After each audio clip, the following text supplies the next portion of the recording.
میرے رب کی آنکھ کیسی ہے؟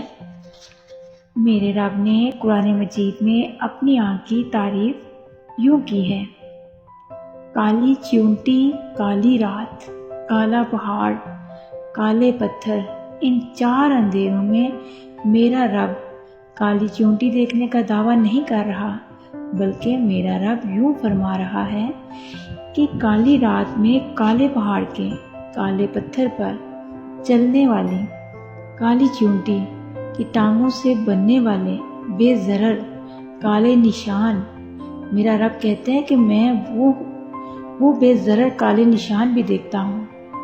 اللہ اکبر! جب میرا رب یہ نشان بھی دیکھتا ہے تو اے ابن آدم، اے بنت آدم، تم کیوں پریشان ہوتے ہو کہ رب تمہیں نہیں دیکھتا اور تمہارے حالات اور خیالات نہیں جانتا؟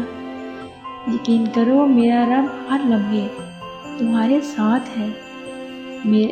میرا رب تمہارے دل میں اٹھنے والے ہر خیال، ہر پریشانی اور ہر غم سے واقف ہے۔ بس رب کے ساتھ اپنا رابطہ مضبوط کرو اور پھر اس تعلق کو محسوس کرو۔ ہر کام، ہر بات، ہر بگڑا کام بہتر ہو جائے گا انشاءاللہ۔